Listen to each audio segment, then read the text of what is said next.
Ayan po, isa pong mapagpalang pagbati ang aking ipinapahatid sa lahat po ng aking mga subscribers, followers at mga viewers. Sana po ay ilayo kayo sa anumang uri ng kapahamakan, bagkos ang dumating sa inyo ay swerteng walang katapusan. Ayan po, doon po sa atin lahat po yan, maging doon ating mga kababayan abroad, mga subscriber ko rin dyan. Sa Europe, marami rin po at may mga subscriber din po tayo dyan sa United States of America. Ayan. At sa lahat po, may mga Canada, may mga dyan naman po sa Asia, sa Hong Kong, Singapore, kung ano, saan-saan po yan. Ingat po kayo. Palagi ko na pong sinasabi sa inyo, pakaingat po kayo. Dahil hindi na po tayo nakakasiguro ngayon ang panahon na ito dahil halos lahat na ng tao ngayon ay apektado na po ng climate change. Kaya yung pong mga utak nito ay mga lusaw na po, kaya wala na po silang alam gawin kundi ang puro kasamaan na lang. Ayan. Pero para hindi naman po magtampo, itong mga congressman or itong mga politiko, shout out po sa inyo. Lalo na po dyan sa mga mukhang mga bayag na mga congressman. Ayan, at sa lahat po ng mga mukhang bayag na congressman, shout out din po sa inyo. At ganun din po, at sinashout out ko rin po yung mga nagpatanggal ng bayag at magpapalit ng anyo. Ibig sabihin, dating may bayag, tinanggal ang bayag, papalitan ng bilat ng baka. Shoutout na rin po sa inyo. Sana po ay ma-infeksyon yung pagpapa-opera nyo ng inyong mga bayag para ma-deadball na kayo. Ayan. At alam naman namin, yung mga ginagastos ninyong yan ay mga pira namin yan. Ayan. Oh!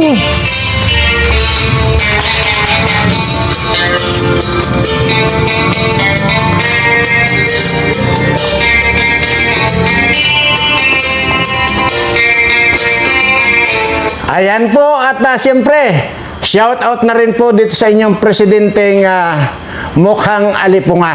Ayan.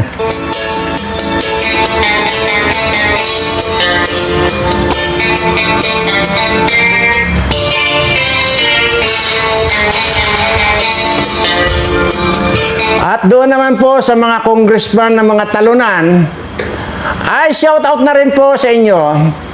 At pero huwag naman masyadong excited kayo pagka kayo ay magsuswimming doon sa swimming pool na walang tubig. Ayan.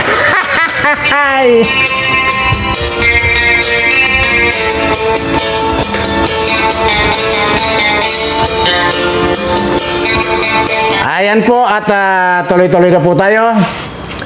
At yun po, at itong ating ibabalita ngayon, yung tungkol po dito sa kay BP Sara, na kung saan po ay dumating na po siya sa Doha, Qatar. Ano po? Kita nyo naman po dyan sa mga post ng mga ibang mga vlogger na natin na kasama doon. Aba ay dinumog po itong ating si BP Sara. Grabe, talagang sobra yung pagpapakita nilang pagmamahal kay BP Sara. At dito naman po sa kay President Marcos, doon po siya pinuntahan niya, abay iniwasan po siya ng mga tao. At ang sinasabi po ng mga tao, nako, ay ayaw namin makinig sa iyo, ay dahil pa iba-iba ka ng sinasabi. Ay hindi namin maintindihan kung yung mga sinasabi mo ay makatotohanan. Aba naman ay pagkaganyan mukhang alipunga ay wala na kaming pinapaniwalaan. Kaya tuloy yung pinuntahan niya, itong ating presidente ay pinagtaguan siya. Abay nakakalungkot, pero sige, magsaya muna tayo.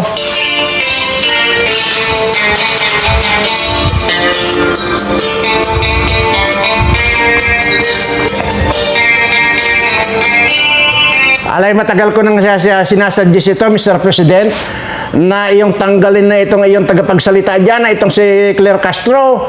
Ala, ay walang maibibigay na mabuti sa iyo yan. Ay, iyan ilulubog ka. Aba naman, ay iyan si Kwan. Ayan pa ito si Bubong Gadon, ay iyo pang niretin niya tayo si Bubong Gadon.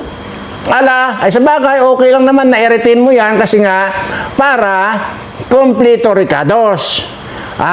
Kung dyan sa mga politikong may mga mukhang bayad, ay dyan naman sa administration na mukhang mga alipunga. Ayan. Kasama na nga dyan si Gadon. Aba, ito yung si Gadon, ito yung malaking giant alipunga ito. Kasi tingnan nyo lang ang ilong niyan. Ala, ay walang lugi. Ay kung doon pa sa mga halimbawa yan ay nakakain lang. Abay sa ilong pa lang solve ka na dyan. Kaya hindi yata tinanggap yung resignation ni Gadon. At pero yan ang yan ang magpapalubog sa iyong administrasyon. Paalala ko lang, Mr. President. Aba, tingnan mo nga, are. Aba, ay nasasali ka na sa mga mukhang alipungang are. Adiga? Aba naman.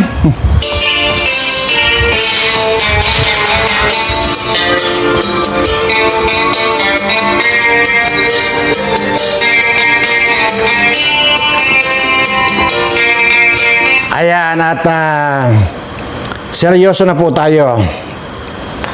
Ito pong nagpakalat na patay na raw po itong si President Duterte. Abay, sana nga lang ay hindi katabla nung in-eksperimento ko sa iyo. Dahil 3 karayom yung itinusok ko sa dibdib mo. At kasalukuyan ngayon, magmula pa kagabi, yung na pagkatusok ay nakasalang ka na doon sa lumalagablab na apoy para masiguro namin na masisira yung laman loob ng katawan mo. Pag natunaw or kinit-kit nung isiniksik namin doon sa butas sa pinagdaanan ng karayom, na ipasok namin yung mahiwagang tagakain ng mga laman loob mo, aba ay baka bumilang ka na lang ng 1 hanggang 2 buwan, ay baka ikaw ay babiyahin na rin sa sementeryo. Yang ginawa mo na yan na pagpapakalat ng patay na si President Duterte, ikaw ang mamamatay. Ayan, at okay lang yan.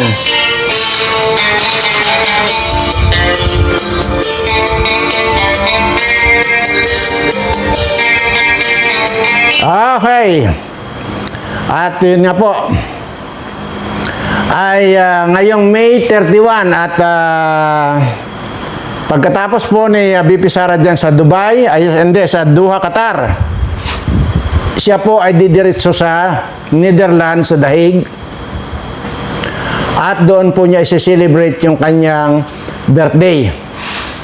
Ngayon, aba ay habang nandoon siya, abangan nyo yung mga tao sa iba't ibang mga bansa manggagaling, dudumog yan sila. At ipakikita nila yung pagmamahal nila sa mga Duterte. Ngayon, ay kung ito nga pumunta sa mga summit itong mukhang alipunga, aba hindi pinansin dyan sa Malaysia.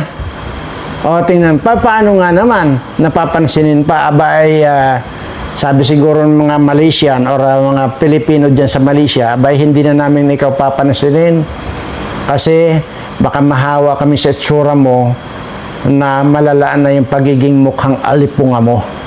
O kaya tuloy hindi na pinansin. At yun nga po sinabi ko, na kayo nakakalungkot, kung si BP Sara ay dinumog sa Doha, Qatar, sinalubong ay ito namang mukhang alipunga, abay iniwasan ng mga magsasaka. Kung merong mga humarap doon sa kanya na meeting niya kunwari ay iilan lang. Marami sa kanila nandiri, iniwasan talaga siya. Tapos yung survey, aba yung survey parang nagpapakita, yung resulta ng survey, nagpapakita na ang humahanga na lang dito sa presidente ninyong mukhang alipunga ay si Claire Castro na lang. Nag-iisa na lang. Samantalang itong si President Duterte, halos buong Pilipino ay nandoon pa rin yung pagrespeto at paghanga at sa pagkakakilala nila kay President Duterte. Dito naman kay Sara Duterte, abay 75% na talagang gustong-gusto nila si BP Sara. O ano na ngayon, tambalos-los. Kaya sinasabi ko sa inyo, yung mga move ninyo, puro lahat yan, mga katangahan. Imagine niyo, kung sana yung pinagpaliban nyo muna yung eleksyon, saka ninyo kinidnap si President Duterte, abay hindi ganyan. Ang problema, dahil nga sa katangahan ninyo, dahil nga lusaw na yung mga utak ninyo, dahil nga sa epekto ng climate change, ayan, bira kayo ng bira, hindi nyo alam yung pwedeng kahihinatnan o pwedeng mangyari dyan sa mga hakbang ninyo na talaga namang puro katangahan at kabubuhan. Ayan, yan ang napapala ninyo. Tapos nag-hire pa kayo nung tagapagsalita ninyo na isa ring parot. Magandang umaga, mga kapatid, mga media. Yung magsasalita parang luro. Oh, yes. Grabe. Ano may tutulong niyang Claire Castro na sa administration mo? Sa pagsasalita lang, lagpak na eh. Imaginin mo parang kala mo naipit na utot yung kanyang sa boses. Magandang umaga, mga bayan! Ngayon i-report natin ang ginawa ng ating Pangulo na mukhang alipunga. Tingnan. Imaginin mo yan, Mr. President, tinawag kang alipunga nitong si Claire Castro. Ha! Tanggalin mo na yan. Maniwala ka sa akin. Yan ang napapala ng bira dahil sa kagustuhan nitong si tambaloslos na engkanto at tambaloslos na mukhang tikbalang sa kagustuhan maupo bilang presidente or either prime minister, ayan, sumunod ka, kaya tuloy ikaw yung giant alipunga. Ayan. Talagang kon kayo, wala talagang matalino sa inyo, maniwala kayo sa akin. Kaya wala na. Bagsak na. Imaginin mo saan ka nakakita ng presidente na ang trust rating. Ha? Trust rating lang, kon lang 0.1%. Ha? Trust rating 0.1%. Sino ang nagre-represent ng 0.1%? Si Claire Castro na lang. Si Claire Castro na lang na naniniwala. Kaya 0.1%. Di ba? Pero inag-exaggerate ko lang po ng kaunti. Pero parang ganun na rin, 0.1% na lang. Hindi man 0.1%, pero ganun na rin. Parang 0 na nga eh.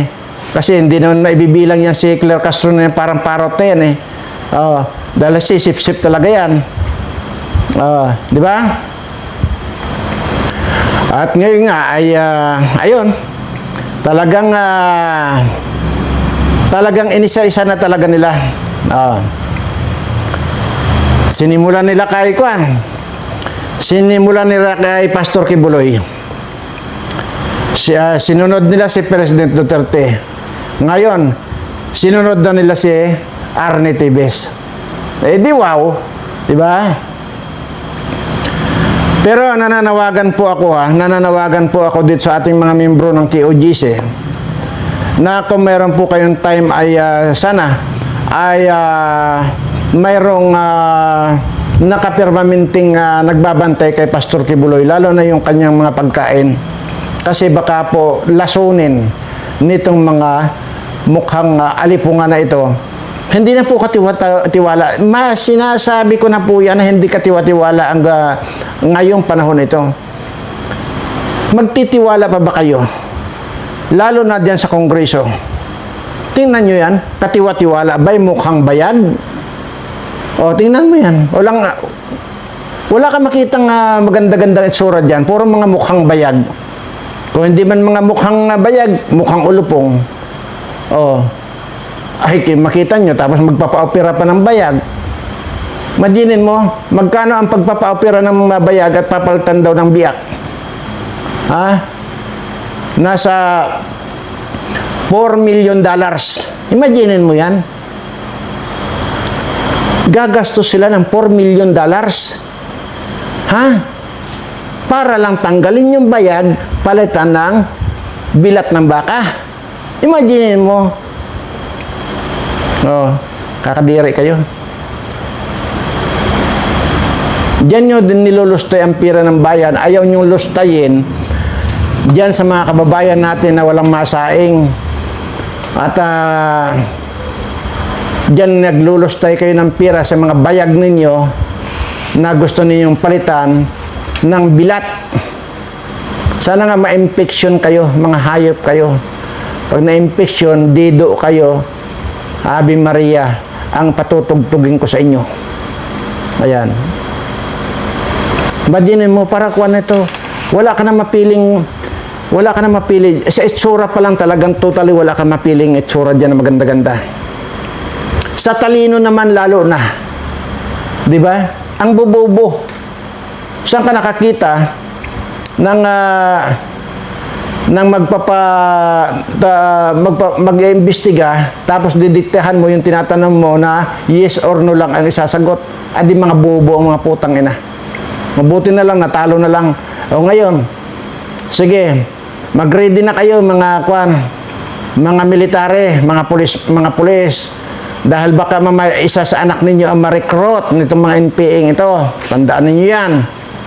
Wala mga traidor yan. Isa pa, kasi lalo na ngayon, nagtatago na si Castro. Wala na. Kasi nga, hinahanap na siya ng otoridad at ikukulong na, nagtatago na si Castro. Hindi na mahagilap. See? Sabi ko na nga sa inyo eh. Oh, yan pa, ano bang itsura ng mga yan? Parang mga, kung talaga mga, aywan, hindi ko mai-kwan dito kung anong mga itsura ng mga ito, pero ang alam ko, hindi na mga kwan to. Mukhang tao lang na kaunti, pero mas lamang sa kanila yung mga mukhang demonyo mga hayop na to. Anyway, talagang wala itsura at sa katalino. Wala kang makikita diyan sa Kongreso. Grabe. Anyway, ito po yung gusto kong sino po ba ang nakabili na sa inyo ng avocado? Huwag niyo pong baliwalain yung mga itinuturo ko sa inyo. Lalo na po sa mga senior citizen. Kailangan niyo po yung avocado. At kung maaari lang, huwag niyo nang haluan, di ba?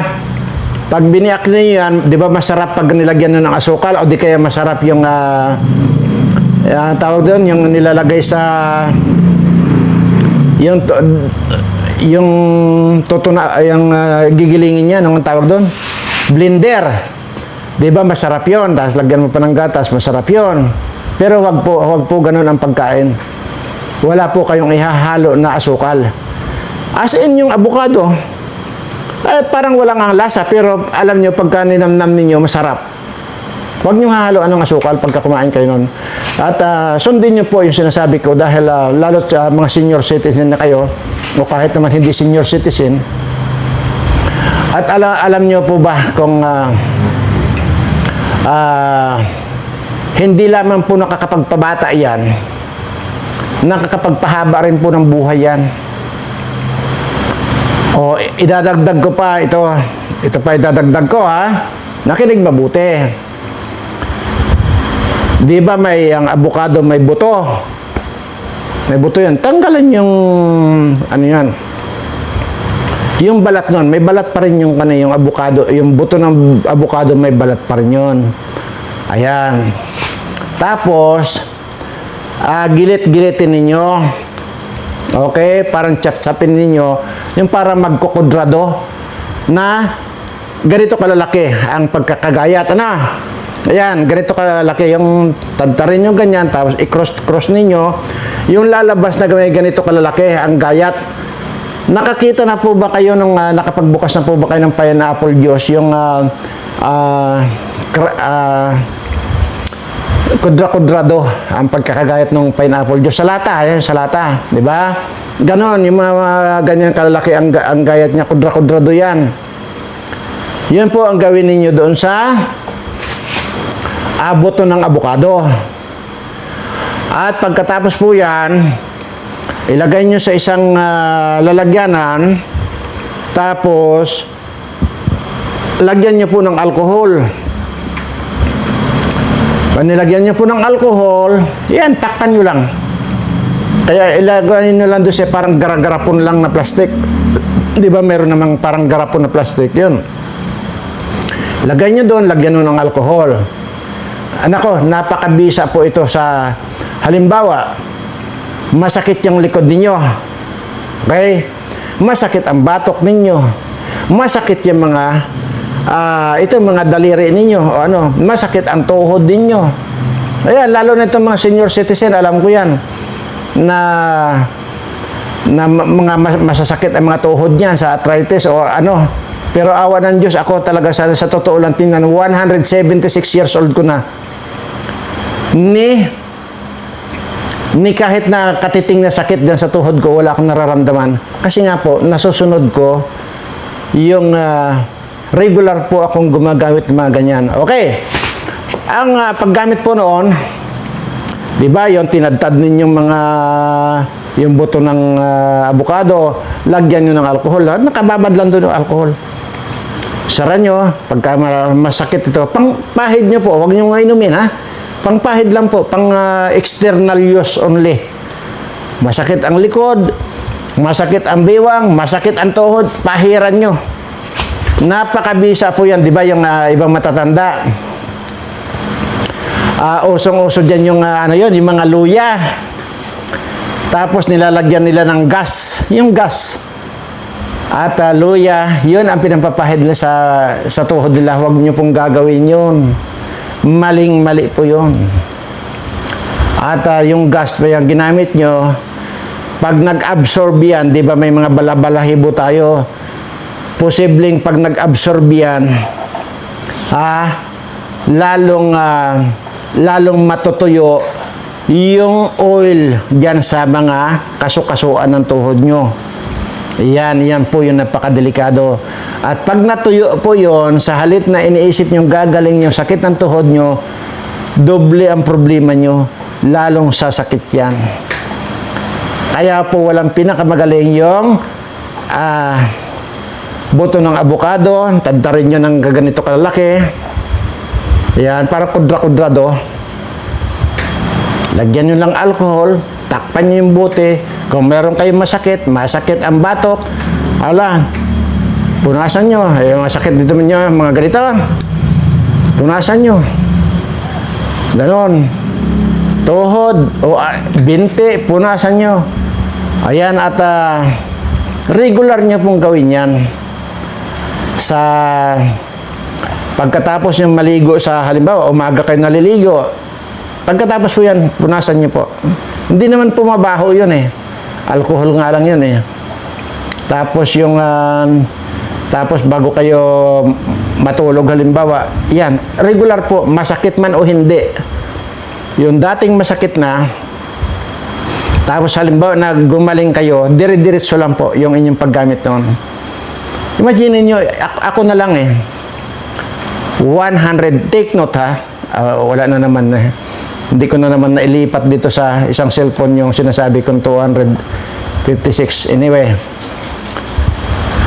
papakita ko rin yan. Busy lang kasi. Imaginin mo, 176 years old ko na. Nagsakit ng tuhod, sakit ng kung ano man, wala eh.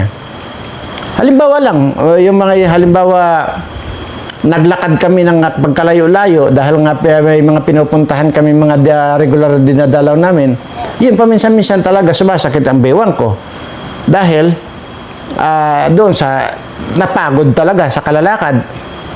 Ganun po, pero yung sasabihin na yun, di ba, may maraming mga tatanda dyan na namamaga na ngayong binte, saka tuhod, tapos inom pa kayo ng gamot. Naku po, alam niyo po ba, yung pag-inom ng mga pain reliever na yan, magtanong rin po kayo sa doktor. Yung pag-inom po ng pain reliever, napakasama po yan. Dahil ang tinitira po niyan, ang nagiging, nagpapahina yun ng mga vital organ ninyo. Kagaya po ng liver. Ayan. Pero, ito pong sinasabi ko, parang guide nyo lang. Pwede rin po kayong magtanong sa doktor para mapatunayan nyo lang na itong sinasabi ko ay totoo. Yun lang po yan. Pero kung hindi kayo naniniwala sa akin, ay huwag kayong sumunod.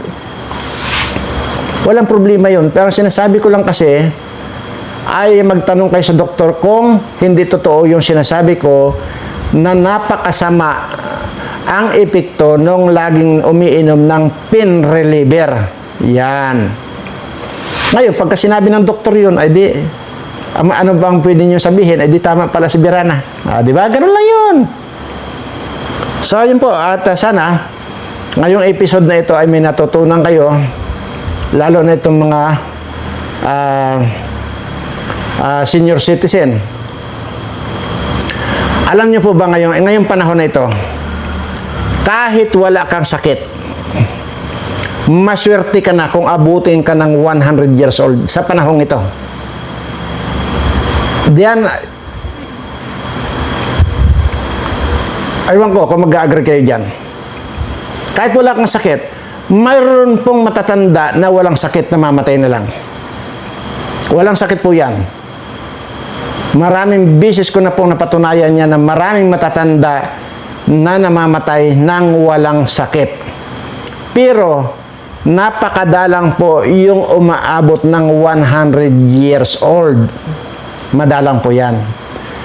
Kalimitan po dyan, 96, 98.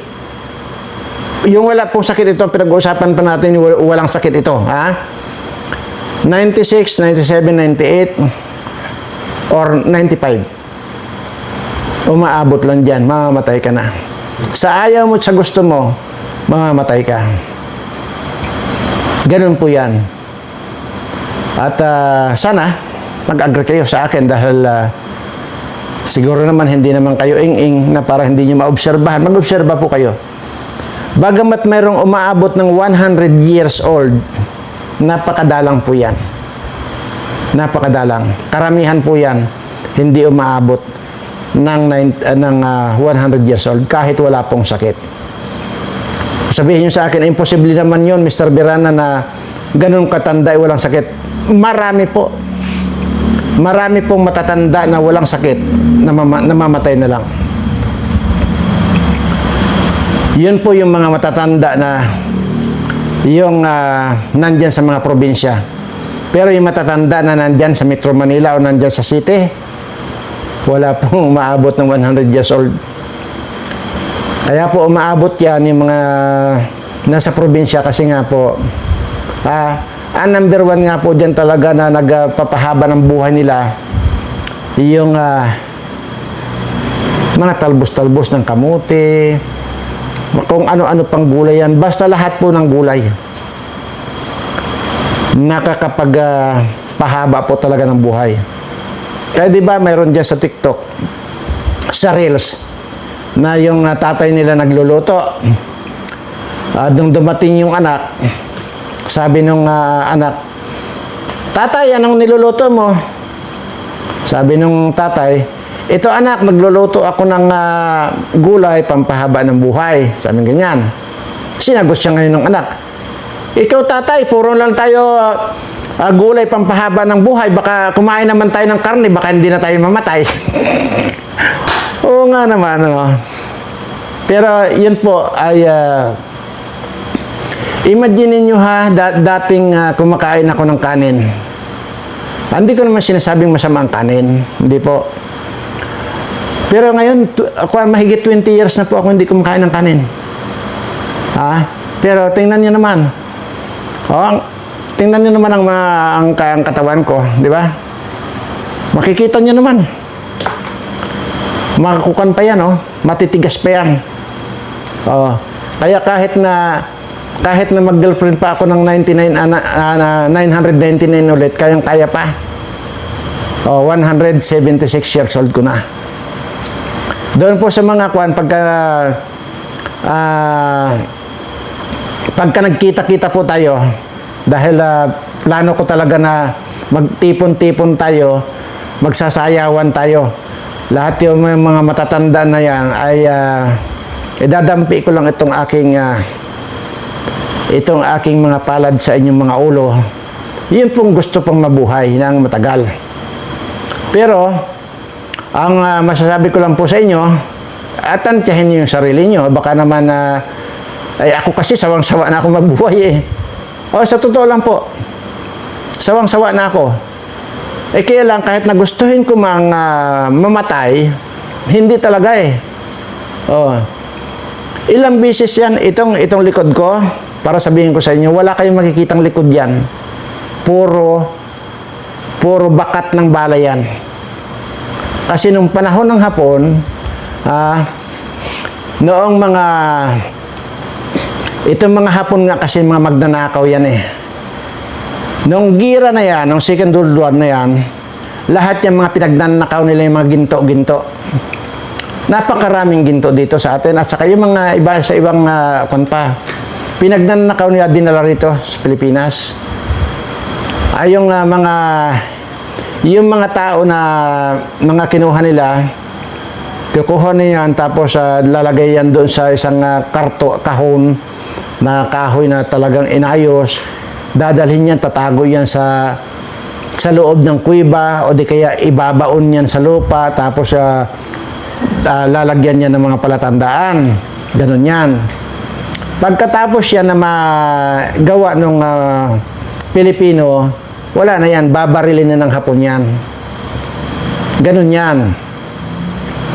Ay ako naman noon, nung araw na yon, ito, katulong ako kung tatago ng mga kamuting dilaw na yan. Pagkatapos namin matago, rarat-ratin na kami yan. Siyempre mga kasamahan ko, lahat yan patay. Ako, siyempre pagka niratrat na, dadapa na lang ako, kunwari nagpapatay-patay na ako, pero hindi pa ako namamatay dahil nga puro dumidikit lang ang bala dyan sa likod ko. Makikita niyo po, kaya gusto kong magkaroon tayo ng pagtitipon para maipakita niyo po sa akin na wala akong likod. Ang makikita niyo dyan, puro tama ng bala yan. Pero hanggang ngayon, hindi pa naman ako namamatay. Nakatakda po yung aking kamatayan para sabihin ko na sa inyo ang totohanan. Pagtungtong ko ng 200 years old ko, doon pa lang ako mamamatay. Alas 12 eksakto ng hating gabi, pagtungtong ng 200 years old ko, doon na ako mamamatay. Pero huwag kayong mag-alala mga subscriber ko, hindi po ako demonyo, hindi po ako aswang. At yan po ay makikita nyo, ipapakita ko sa inyong lahat yan. At pagka idinampi ko itong palad ko dyan sa ulo ninyo, on the spot, may mararamdaman kayo. Marami na po akong ginawa nito. At hindi nila malaman kung anong yung naramdaman nila. Nasabay pinagdikit nila yung kanilang palad, sabay tingin sa itaas, nagpapasalamat sa ating Panginoon. Kakaiba, sisiguraduhin ko ang mararamdaman ninyo. Feeling ninyo wala na kayong kamatayan. Hindi po ito kwentong kutsiro.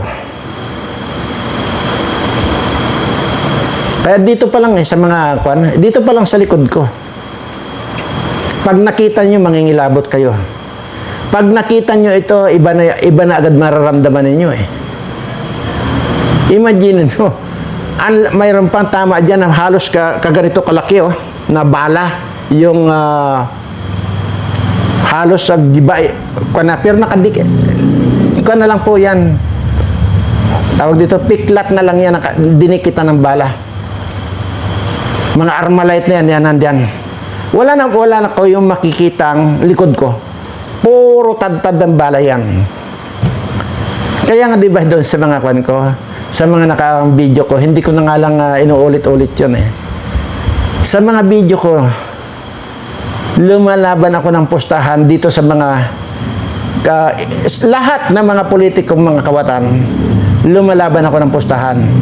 Diyan sa Lunita, silang lahat hahawak ng Armalite at ako wala akong hawak na kahit na anong armas. Either nakaharap ako at nakatalikod sa kanila, kahit ilan pa yan, rat-ratin na nila sa ako hanggat gusto nila. Kaya lang, sabi ko may pustahan. Kapag ka hindi tumalab yung baril na pangbaba, yung bala na pangbabaril sa akin, talo sila. Anong pustahan? Natural, lahat ng kayamanan nila, ipusta nila. Maging ang buhay nila, ipusta na nila. At tatapatan ko naman yon. Kung halimbawa ang isang politiko ay merong asset na halimbawa na natin 2 billion, tatapatan ko ng 2 billion, hindi nga lang pira. Pero itong ipantatapat ko sa kanila na kamuting dilaw ay walang pagka-expire ito. Tinatanggap ito kahit dito sa buong mundo. Kukumputin lang natin ngayon kung magkano na nga per gram ngayon ng kamuting dilaw. Ganun lang yon. Pira? Hindi. Hindi ako makikipagpusta ng pira kasi wala akong pira. Di ba, sinasabi ko sa inyo, hindi ako humahawak ng pira. Kung may pira man ako, nakakunan niya dyan at ang nagkokontrol niyan, kung may mga gusto akong bilhin, yung mga tao ko, yung mga sekretary ko. Ganun lang yun. Ay kung bilyon-bilyon na yan, pinag-uusapan natin, ay di kamuting dilaw na ang pangtatapat ko dito sa mga animal ito. Kasi, yung sinasabi ko, na kaya pinagpapatay ng mga Hapon yan dati yung mga nagbabaon, yung nagtatago ng mga kamuting dilaw na yan, natural, papatayin talaga yan. Kaya yung time na yun, alam ko lahat kung saan nakalagay yan. Yung iba, hindi ko na binalikan at hindi ko na inilipat. Pero marami akong mga inilipat na doon sa sarili kong, basta marami na akong nilipat. Kaya malakas ang loob ko na makipagpustahan dito sa mga kawatan ng mga politikong ito. Kasi may pangpusta ko. Pero doon po sa mga mga treasure hunter, pag kayo po ay lalo na po dyan sa Lubang at Cordillera, pagka mayroon po kayo nakita na kawayan, alam nyo naman yung kawayan ay walang halos kamatayan yan. Wag lang yung talagang araw-arawin mo tabasin yan. Walang kamatayan ng kawayan. Puno ng kawayan. Pag nakita kayong triangle, 1, 2, 3, triangle na puno ng kawayan na yan. Yung gitna niyan, hukayin nyo. Mabababaw lang po yan. Hindi kanyan, mga kung lumampas tao man yan, or mga katapat lang ng lampas tao lang yan. Kwan lang yan, yung katapat lang ng tao yan. Hindi na ilalalim pa. Pagka mas malalim pa doon sa tao, huwag nyo nang ituloy ang paghukay. Wala yan. Basta katpantay lang ng tao. Or either mas mababa pa. Lalo na kung paghukay ninyo, nakahukay kayo ng dalawang roller halimbawa, may malaki na kayong bato makikita, yon. Siguraduhin ko sa inyo may laman yan. Marami yan. Marami yan. At yung mga, sige, mahaba na tayo. Okay, basta po maraming salamat sa inyo at pakaingat po kayo lagi at yung pong tinuro ko na buto ng abukado, sundin nyo po yun doon sa lalo na yung mga nagsasuffer ngayon, hindi na makalakad na mga senior citizen natin. Yun po. At pag nagawa nyo po yan at kung ano may nagresulta, mag-comment po kayo dito sa ating mga video. Maraming salamat po at mahal na mahal ko po kayong lahat.